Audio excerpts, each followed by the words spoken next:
संसद का क्या मतलब है? संसद का मतलब है चर्चा। चर्चा देश हित में, चर्चा जनहित में, चर्चा लोकतंत्र को मजबूत करने के लिए। मगर भाजपा को न देश हित से मतलब है और न ही जनहित से। रही बात लोकतंत्र की, तो उसकी तबाही की इबारत तो भाजपा पहले दिन से लिख रही है। संसदीय मर्यादाओं को ताक पर रखकर काले कानूनों को पारित करना लोकतंत्र की हत्या नहीं है तो क्या है? और हत्या का ये सिलसिला जारी है। संसद में विपक्ष की आवाज को दबाकर, विपक्ष को बोलने के अधिकार से वंचित करके कांग्रेस संसद में किसकी आवाज उठा रही है? विपक्ष संसद में किसकी आवाज उठा रहा है? जनता की। जनता के अधिकारों की, देश की सुरक्षा की। किसानों के खेत खलिहान बचाने के लिए काले कानूनों पर चर्चा करने की मांग क्या गलत है?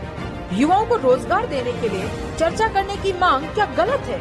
आम जन को महंगाई से छुटकारा दिलाने के लिए चर्चा करने की मांग क्या गलत है?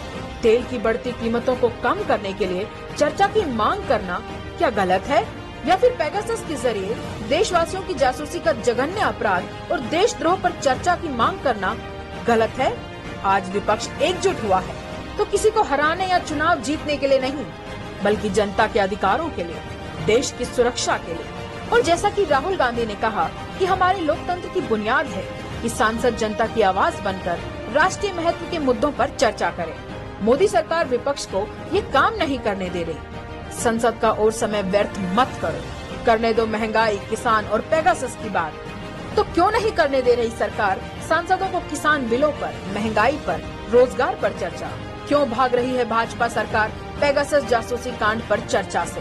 क्योंकि कहीं न कहीं भाजपा सरकार, प्रधानमंत्री मोदी, गृह मंत्री शाह जानते हैं कि उन्होंने गलत किया है और संसद में चर्चा हो गई तो उनके लिए जनता की अदालत में जवाब देना भारी हो जाएगा।